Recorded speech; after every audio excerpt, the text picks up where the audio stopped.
सुप्रभात बच्चों, आप सबों का स्वागत है संस्कृत समाधान क्लास में। तो आज हम बताने जा रहे हैं वाच्य प्रकरण। वाच्य किसे कहते हैं और वाच्य कितने प्रकार के होते हैं, और ये वाच्य दशम और नवम वर्गों के लिए बहुत ही इम्पोर्टेंट है और यह समझने की बात है। वाच्य क्रिया के रूपांतरण को वाच्य कहते हैं। वाक्य किस वाक्य में है, कर्ता के अनुसार हो या कर्म के अनुसार हो या स्वतंत्र रूप से हो, इसका बोध जिस विधि से होता है, जिस माध्यम से होता है, उसे वाच्य कहते हैं। अर्थात वाक्य निर्माण की शैली को वाच्य के नाम से जाना जाता है। संस्कृत व्याकरण में वाच्य 3 प्रकार के होते हैं: कर्तृवाच्य, कर्मवाच्य और भाववाच्य। तो कर्तृवाच्य, कर्मवाच्य और भाववाच्य, ये क्रिया के रूपांतरण को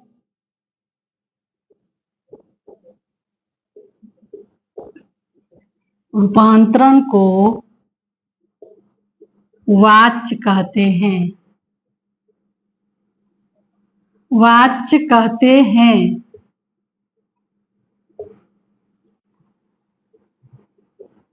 हैं। वाच्य वाक्य कर्ता के अनुसार हो,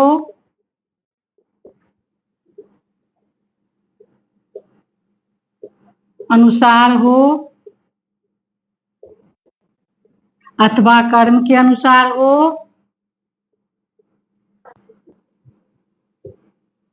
अथवा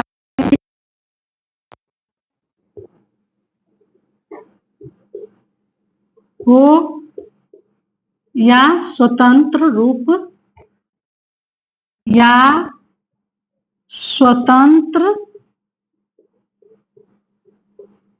रूप में हो।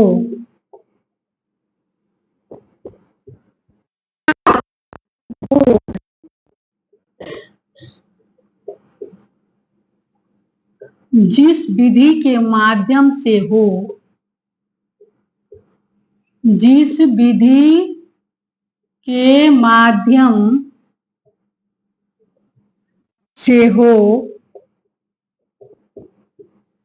उसे वाच्य कहते हैं। उसे वाच्य करते हैं। अर्थात वाक्य निर्माण के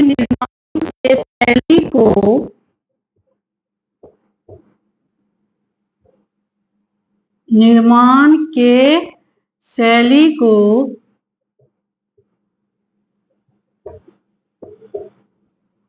वाच्य के नाम से जाना जाता है। नाम से जाना जाता है। एक बार फिर से वाच्य की परिभाषा कर देते हैं। क्रिया के रूपांतरण को वाच्य कहते हैं। वाक्य कर्ता के अनुसार हो अथवा कर्म के अनुसार हो या स्वतंत्र रूप में हो, इसका बोध जिस विधि के माध्यम से होता है, उसे हम वाच्य कहते हैं। अर्थात वाक्य निर्माण के शैली को वाच्य के नाम से जाना जाता है। तो बच्चों, इतना समझ गए होंगे। अब संस्कृत भाषा में वाच्य 3 प्रकार के होते हैं। संस्कृत भाषा में वाच्य 3 प्रकार के होते हैं: कर्मवाच्य, कर्तृवाच्य, कर्मवाच्य और भाववाच्य। संस्कृत भाषा में वाच्य 3 प्रकार के होते हैं। होते हैं। कर्तृवाच्य, कर्तृवाच्य, कर्मवाच्य और भाववाच्य। भाववाच्य। तो वाक्य तीन प्रकार, संस्कृत भाषा में वाच्य तीन प्रकार के होते हैं, कर्तृवाच्य, कर्मवाच्य और भाववाच्य।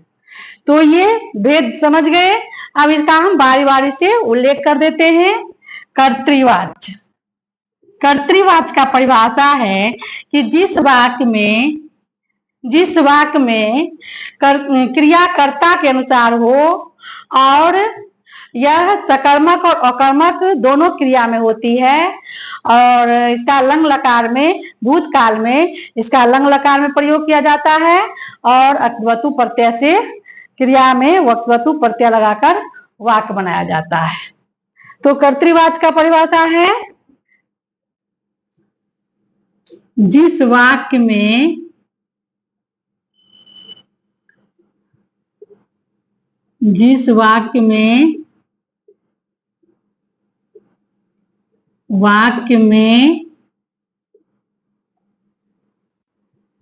क्रिया कर्ता के अनुसार हो,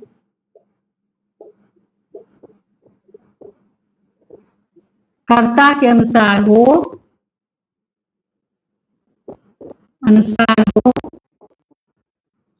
उसे कर्तृवाच्य कहते हैं। कर्तृवाच्य कहते हैं।